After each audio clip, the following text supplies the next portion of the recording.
Olá, turminha do quinto ano, tudo bem com vocês? Vamos dar início à nossa aula de Geografia. Vamos começar, agora nesse mês de setembro, estudar aí a região Sudeste. Ao longo do mês, nós vamos ver várias características dessa região, Relevo, hidrografia, o folclore, as manifestações artísticas. Vamos estudar tudo, em relação à região Sudeste. Bom, a região Sudeste, gente, ela é composta por 4 estados: Minas Gerais, São Paulo, Rio de Janeiro e Espírito Santo. E aí nós vamos ter nessa região 2 grandes metrópoles, São Paulo e Rio de Janeiro. E por isso ela é a região mais habitada, Tem uma extensão territorial de 924.511,2 quilômetros quadrados. A região responde por mais da metade do produto interno bruto. E também é a região de maior densidade demográfica, 86,92 habitantes por quilômetros quadrados. O que significa isso, gente? Significa que em cada quilômetro quadrado, tem aí a presença de 86 pessoas, um pouco mais de 86, quase 87 pessoas, tá? A população dessa região, desses estados, corresponde aí a cerca de 43% da população do país. Então, a região Sudeste, só essa pequena região, porque a gente vê lá na pontinha do mapa, vamos ver agora na próxima imagem, que a extensão territorial ela nem é tão grande, ela é responsável por quase metade aí da população do Brasil, Isso, esses dados são do último censo aí de 2010, tá bom? O relevo dessa região, gente, ele é caracterizado por grande quantidade de planaltos, regiões serranas, com a existência de muitos rios, contribuindo para a geração de energia elétrica. Também podemos destacar a Mata Atlântica, predominante aí em toda a área litorânea, mas também quase toda extinta devido ao cultivo de café e da urbanização, que foi muito intensa a urbanização dessa região. Bom, nós temos aqui o mapa, gente, a região Sudeste, tá vendo? Não é tão grande assim, destacada aí no mapa. E aí nós vamos ter Minas Gerais, São Paulo, Rio de Janeiro e Espírito Santo. Dos 4 estados aí, Minas Gerais é o que tem a maior extensão territorial, Olha o tamanhozinho do Rio de Janeiro, gente. E aí nós vamos ter também São Paulo, Espírito Santo, também pequenininho, extensão territorial, São Paulo um pouco maior. Mas São Paulo e Rio de Janeiro são bastante habitados, Um pouquinho da história da formação da região Sudeste. O povoamento da região Sudeste teve início com a fundação da vila de São Vicente, Essa vila foi fundada por espanhóis com indígenas que já habitavam ali na região. E essa mistura de espanhóis e indígenas, deu uma miscigenação, ou seja, uma mistura. E também aumentou aí quando chegou o negro africano para trabalhar como escravo nas plantações, no início com a cana-de-açúcar e depois com o café. O fenômeno das bandeiras na região de São Paulo, assim como o ciclo do ouro na região de Minas Gerais, aumentou o fluxo de imigrantes para o Sudeste. O que é que isso quer dizer, gente? Quando foi descoberto o ouro em Minas Gerais, todo mundo quis ir para Minas Gerais, Então, aumentou muito o número de pessoas morando naquela região. Anos depois, com a Lei Eusébio de Queiroz proibindo a entrada de escravos no Brasil, em 1850 houve uma grande necessidade de mão de obra nas fazendas de café. E aí o que é que aconteceu? Vieram aí os imigrantes italianos, espanhóis e alemães. Em seguida, depois desses primeiro, italianos, espanhóis e alemães. Depois vieram os libaneses, os sírios e os japoneses, tá certo? E por último aí os chineses e coreanos. Com tanto fluxo de imigrantes, a região possui diversas misturas culturais, na culinária, nas festas, na religiosidade, em outras. Como nós podemos ver aí, gente, essa foto, ela representa aí um bairro que é considerado o maior reduto da comunidade japonesa fora do Japão, o bairro da Liberdade. fica em São Paulo. O bairro oferece a quem aprecia sua cultura, né, ambientação típica ao ar livre, arquitetura colorida, alegre e uma deliciosa gastronomia.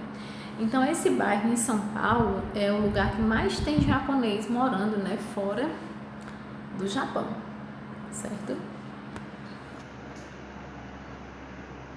A população da região sudeste é formada por brancos, negros, pardos, amarelos e indígenas.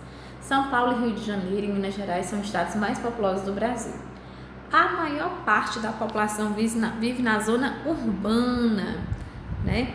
E a região é uma área de imigração pelo seu grande potencial econômico. É só a gente pensar aqui no Nordeste, né? É só vocês perguntarem aos pais de vocês. Todo mundo tem um parente que migrou, né? Que foi morar na região sudeste, principalmente em São Paulo, né? Atrás de quê, gente? De emprego, de melhores condições de vida.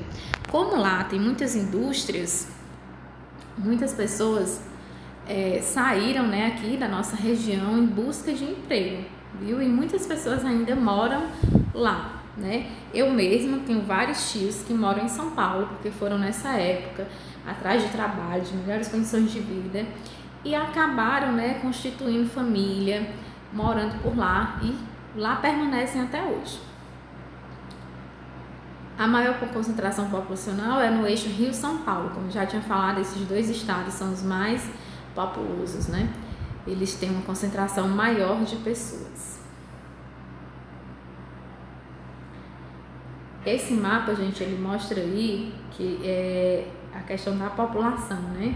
E aí a gente vê que a região, realmente a região sudeste é a maior, né, em questão de população. Aqui ele já está arredondando, 87 habitantes por quilômetro quadrado.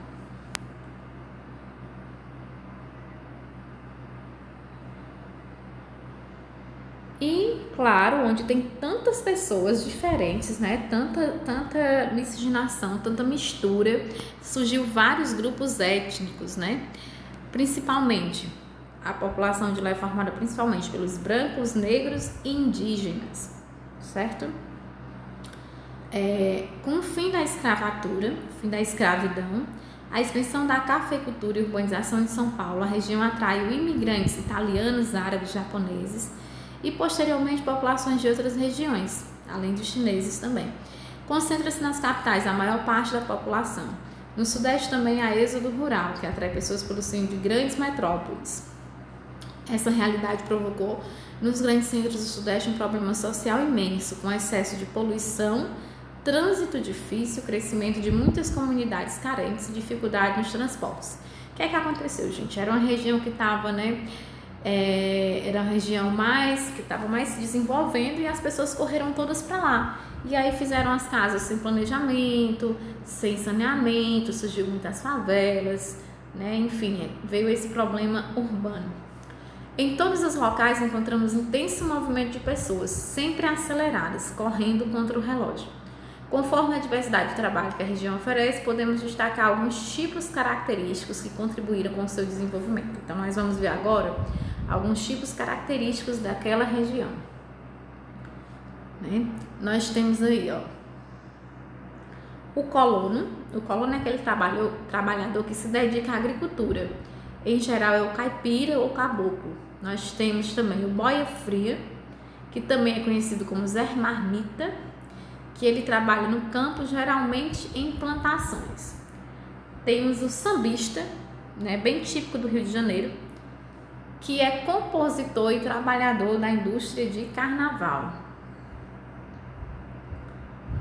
Aí nós vamos ter também os garimpeiros, né? O que são os garimpeiros? São aquelas pessoas que fazem uma extração de pedras preciosas no leito dos rios.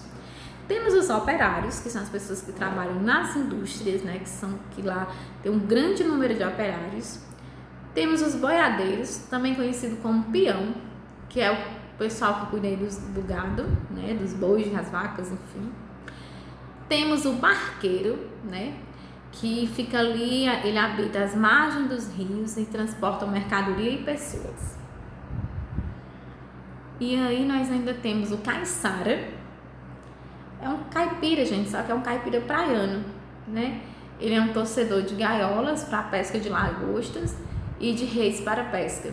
E temos também o minerador, que é aquele trabalhador que explora as minas, né?